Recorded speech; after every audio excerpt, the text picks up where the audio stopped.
Hello, my name is Jordan Reynolds and you're watching Sporting Icons. Saul Canelo Alvarez has vacated the WBA World Middleweight title. Obviously because he defeated Callum Smith, won the WBA and WBC Super Middleweight titles, and his first defence will be against Abner Yildirim as the WBC mandatory, I'm led to believe. Then he wants to become undisputed at Super Middleweight. Obviously the other two champions out there, Billy Joe Saunders, Caleb Plant, so we'll have to wait and see what happens with all of that. But he vacated the WBA middleweight title. Well, as the landscape lays right now, Ryota Murata of Japan, he's the WBA regular world champion. Chris Eubank Jr. is the WBA interim champion.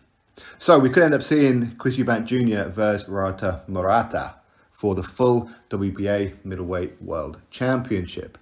Very, very interesting fight, especially if the fight happens in Japan. Those boxing fight fans in Japan are phenomenal. They're absolutely phenomenal. They will fill up the arenas, their stadiums, do record numbers with pay-per-views. Millions of them watch and support their own, of course. So money-wise, that's a huge, huge opportunity for Chris Eubank Jr. It really is. Now, regardless of where the fight happens, okay, we could look at it. Both of these guys, they have 2 losses each. Ryota Murata has taken 2 losses and then avenged both of those losses. Most recently against Rob Brandt, of course, which was a pretty decent fight. Chris Eubank Jr., 2 losses again, one to Billy Joe Saunders and the other one to George Groves. Now, one of the issues that they may have this one, potentially at least anyway, depends on how Chris Eubank Jr. wants to play it out. But Ryota Murata, he's a top-ranked fighter. He always or usually fights over there in Japan, but he's still a top-ranked fighter. Bob Arum has a lot of ties and connections in Japan. Chris Eubank Jr.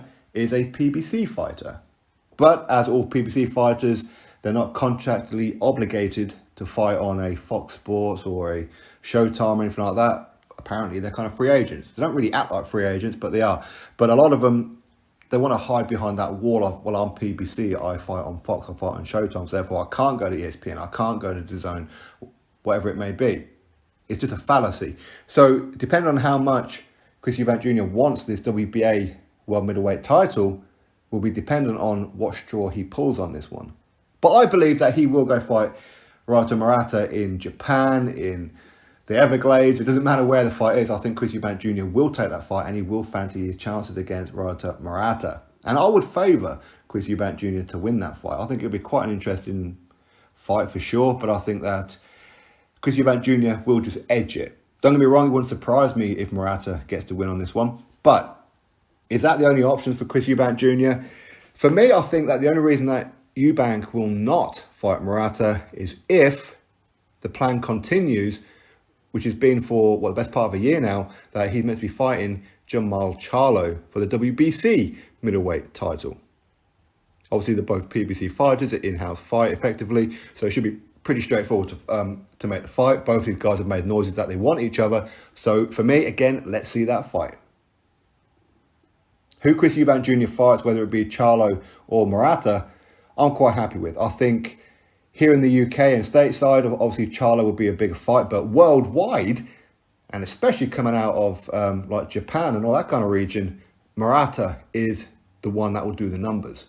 Okay, so again, at the minute, Chris Eubank Jr. may have a couple of options, so it'd be very, very interesting. And I could certainly see Chris Eubank Jr. beating both of these guys.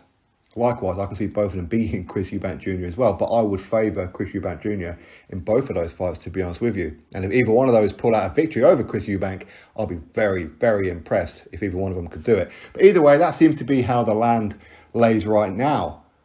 But of course, you never know, maybe the WBA, I know that they've been talking about it for like the past few years, how they want to combine the WBA super title, which of course is the one vacated right now, and the WBA regular title throughout all the divisions, but yet they've done absolutely nothing about it. So let's see if they do actually go down this route. If not, then Murata will go fight whoever it is for his regular. Chris Eubank Jr. will then go fight the number 1 or the number 2 in the WBA, whoever that is. I haven't even looked, to be honest with you. I wish I'd done that before I started this video. But anyway, it's a very, very interesting scenario. I think Chris Eubank Jr. is now in a very, very good position of fighting for a world title, potentially next. Which one will he choose, WBA or the WBC against Charlo? Drop your thoughts below, click thumbs up, subscribe. Catch you all in the next video.